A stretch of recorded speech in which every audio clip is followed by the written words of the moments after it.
In this part of the chapter, we're talking about culture, and so I wanted to present this concept called the Iceberg Model of Culture. You don't need to know this for the test. This is just kind of a way to get you kind of thinking about what culture is and how it plays a role. And this model, I think it's kind of useful. Hopefully, this will help you kind of think more about culture.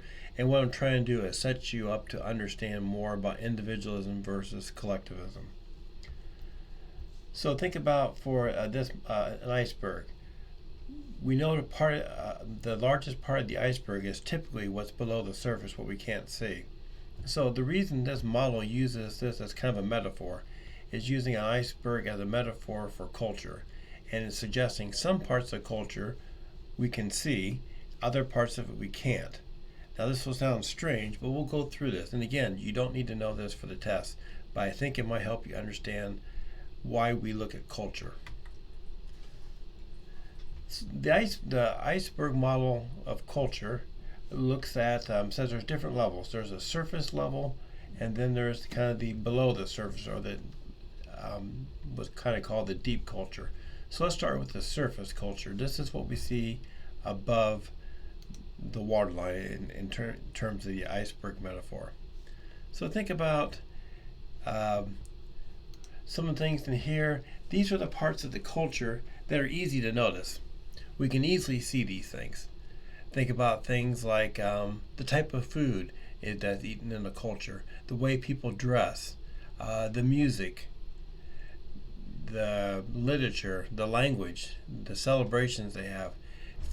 A great example is think about Mexican restaurants in the United States. This is all the further they're getting into the Mexican culture. The surface things. You go into a Mexican restaurant, you have traditional mariachi type music playing over the speakers.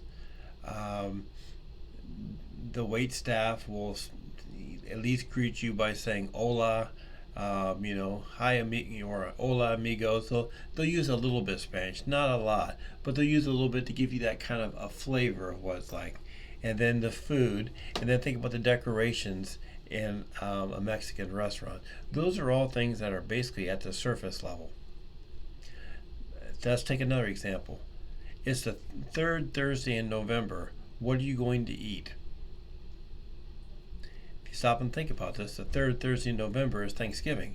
So if you're living in the United States, you're probably going to be eating turkey, dressing, things like that. Now, obviously, that varies from person to person, but in American culture, that's mostly what people will be eating at that time of the year. Other places in the world, of course, don't celebrate Thanksgiving, and so they wouldn't have that.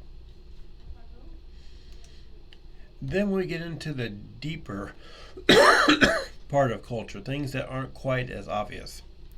And we'll see that we can call this the deep culture. And we can look at unspoken rules, and we can look at unconscious rules. So let's start with the unspoken rules, things that are just below the surface. So things that are not quite as hidden. And what we find is with this unspoken rules, these are the things that that tend to be more ingrained into the society, but they're not as easy to notice as the surface level. So this could be things about the way conversational patterns, the way you communicate with each other, your concept of time. That might sound strange to you, but think about in our culture, if the way we view time is we're really time focused. So if a meeting's supposed to start at 10 o'clock, you better be there beforehand and be ready for that meeting at 10. Other cultures, if something starts at 10, you can get there at 10:15, 10:30, that's fine. But if you're there right away at 10 o'clock, then that kind of violates the social rules. Why are you so early? And think about sometimes when we move to other cultures, we have to deal with those type of things. Think about things like body language, the type of courtesy you do. Like think about how do you treat elders, maybe how you greet people, all those type of things. Let's look at another example of an unspoken rule. You're in a major grocery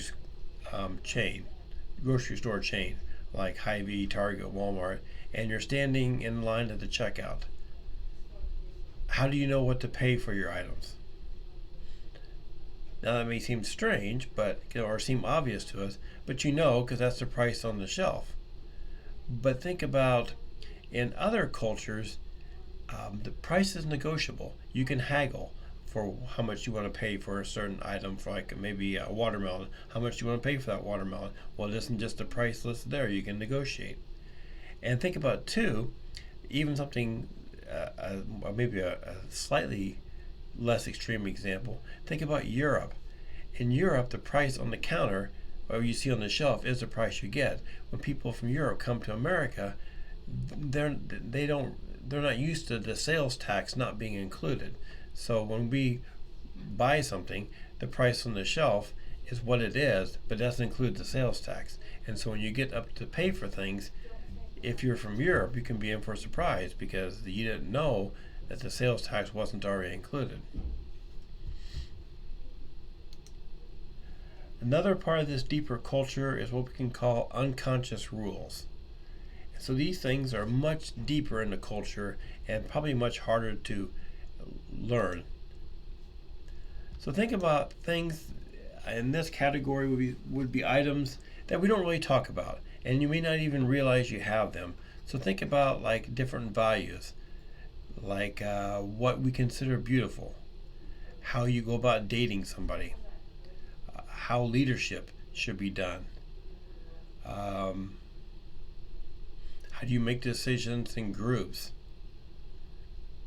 What is considered obscene and what's considered not obscene? Those type of things. Let's look at an example. So it's summer and your air conditioning has broken.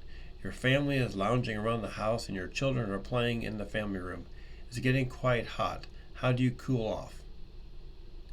Well, in the United States, you wouldn't take off your clothes to get warmer because being nude around children is seen as very offensive, especially for adults to be nude around children. That's just not done.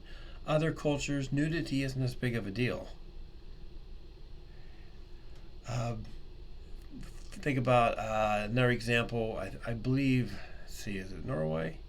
Yeah, I think it's Norway.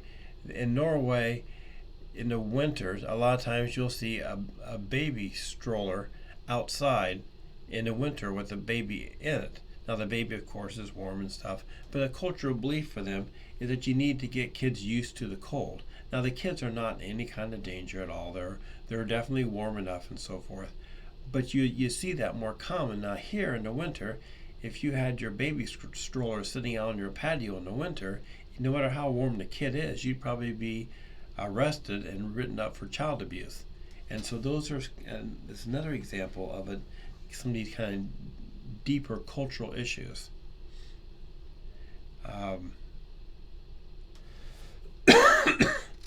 So again, this was just kind of an example to get you kind of thinking about how we look at culture. And again, I don't expect you to know this for the test, just something to get you kind of thinking about the concept.